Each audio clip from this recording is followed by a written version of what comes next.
ഒരു സ്ഥലത്ത് പോകുമ്പം അവിടുത്തെ റിയൽ കഥകൾ അറിഞ്ഞ് നമ്മൾ പോകുമ്പോൾ ഒരു പ്രത്യേക സുഖമാണ്. ഒരുപാട് തവണ കന്യാകുമാരി പോയിട്ടുണ്ടെങ്കിലും ഇത്തവണ ഞാൻ കൂടുതൽ അതിനെക്കുറിച്ച് വായിക്കാനും അറിയാനും ശ്രമിച്ചു. എങ്ങനെയാണ് കന്യാകുമാരി എന്ന് പേര് വന്നത്? കന്യാകുമാരി ദേവി എന്തോ അസുരനെ കൊല്ലാൻ വേണ്ടി കല്യാണം കഴിക്കരുത്, കുമാരിയായി ഇരിക്കണം. അപ്പോ ദേവിക്ക് ശിവനോട് ഇഷ്ടം തോന്നി.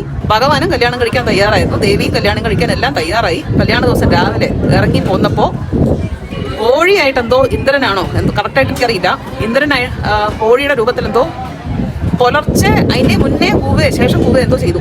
അതിന്റെ മുന്നേ കൂവി. അപ്പൊ പുറപ്പെട്ടു വന്നപ്പോ സമയമായില്ല എന്നും പറഞ്ഞ് തിരിച്ചുപോയി. മുടക്കാൻ വേണ്ടി ചെയ്തതാ ശിവൻ ദേവിനെ കല്യാണം കഴിക്കാതിരിക്കാൻ വേണ്ടി. എങ്കിലേ ദേവിക്ക് അസുരനെ കൊല്ലാൻ പറ്റും അതിന് വേണ്ടിയിട്ട്. അപ്പൊ ദേവിക്ക് ദേഷ്യം വന്നിട്ട് കുങ്കുമം മഞ്ഞൾ എല്ലാം കൂടെ എടുത്തു എറിഞ്ഞു. അതാണ് ഇവിടുത്തെ മണലിന്റെ പല കളറിനാണ്, കറുപ്പ്, ചുവപ്പ്, മഞ്ഞ, പല കളർ ഉണ്ട്. അങ്ങനെ ദേവിയുടെ കല്യാണം നടന്നില്ല. ശിവനെ കാത്തിരിക്കുന്ന ഭഗവതിയാണ്, ദേവിയാണ്. പറഞ്ഞല്ലോ ശിവജപം ആയിട്ടാണ്. ഇവിടെ ശിവനെ പ്രാർത്ഥിക്കാൻ വന്നിരുന്നതാണോ? ബാക്കി കഥ അറിയില്ല. അതേപോലെ കന്യാകുമാരിയാണ് the meeting point of Arabian Sea, Bay of Bengal and Indian Ocean. പിന്നെ ഇപ്പോൾ കന്യാകുമാരി പോകാൻ ഒരു റീസണും കൂടെ ഉണ്ട്. പുതിയ ബ്രിഡ്ജ് അവിടെ പണിഞ്ഞിട്ടുണ്ടല്ലോ. അപ്പോൾ ബ്രിഡ്ജും കൂടി കാണാനായിട്ടാണ് ഇത്തവണയ്ക്ക് ഈ ട്രിപ്പ് നമ്മൾ പ്ലാൻ ചെയ്തത്.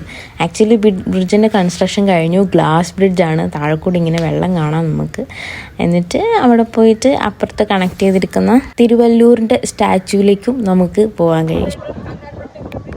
നമ്മൾ സ്റ്റേ ചെയ്തത് വിവേകാനന്ദ കേന്ദ്ര എന്ന് പറഞ്ഞിട്ടുള്ള അവിടുത്തെ ക്യാമ്പസിലാണ് നമ്മൾ സ്റ്റേ ചെയ്തത്. നേരത്തെ ബുക്ക് ചെയ്ത് പോകുമ്പം നമുക്ക് ഒരു ഡബിൾ ബെഡ് AC റൂമിന് 1500-800 ആ റേഞ്ചാണ് ആയത്. അവിടെ തന്നെ ആ ക്യാമ്പസിനകത്ത് കൂടെ തന്നെ നടന്നാൽ നമുക്ക് രാവിലെ സൺറൈസ് പോയിന്റിലേക്ക് പോകാൻ കഴിയും.